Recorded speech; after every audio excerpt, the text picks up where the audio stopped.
point of everything, of the convenience store, is that I'm a normal guy, so I hope I can really just connect. I don't have PhDs. It's such an honor to sit here with such esteemed people and have the opportunity to talk. But like she mentioned, one of my passions truly is just talking to exceptional people, whether that's exceptional in business, exceptional in relationships, exceptional in money, spirituality, whatever. Just if you're excelling, I love to talk to you, and I want to write about it and share that with other people. Next slide, please. Right now, there's a lot of questions, and this is the big question that we all have. What's our why? What's our purpose in life? Okay? Everyone has that question. My question, it's really interesting in talking to so many people, a lot of normal people, we seem to have an American problem of if I want to be a millionaire, a multimillionaire, it seems greedy.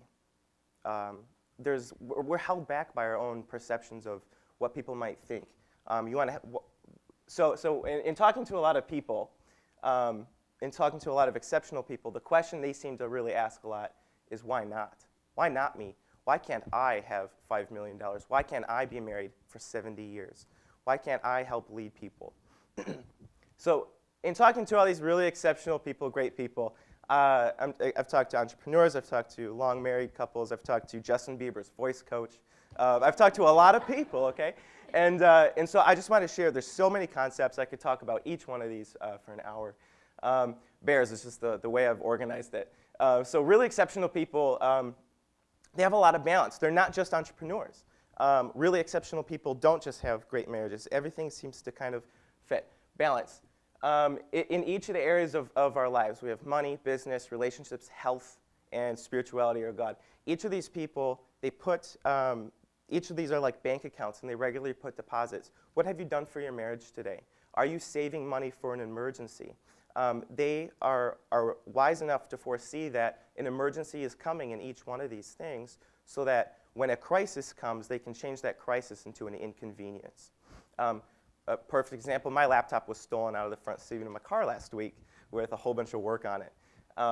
I changed that because I save money regularly. I was able to change that crisis into an inconvenience. Same thing with most successful people. Control your environment. This is key. You control all the information that comes in and goes out. I follow like 20 people on Twitter instead of 5 bajillion because I can't handle 5 bajillion people. But I can control 20, and I carefully choose who I listen to. And you've got to identify weak spots. Successful people are key at exposure. They're available. They go to events. They network. They talk. They get known because it's all about creating more opportunities, which you just heard all about. They're available. They're intentional. It's key for marriages, too. You got make sure I'm not married, but my parents have a fantastic marriage. They intentionally go out and they make themselves available for dates every week. Again, putting deposits into their relationships. Can you keep going, please? Next slide. Create opportunities. And we just heard the last one. Please keep going. Luck, timing, preparation. So keep going. Ask. We have an American problem, too. Asking for help seems weak. If you ask for help, that is not weak. Some of the best marriages I've talked to, these married people, they've been in counseling since day one. Counseling, we have a perception that it's negative. It's not. Ask for wisdom. Seek out people who know. Again, creating a really balanced life.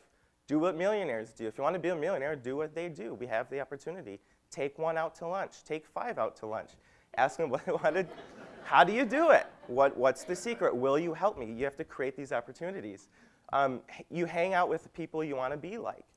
Studies show that your income probably matches around the average income of the 5 to 10 people you hang out with.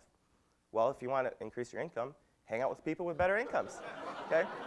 The old phrase, if you play with a snake, you're going to get bit.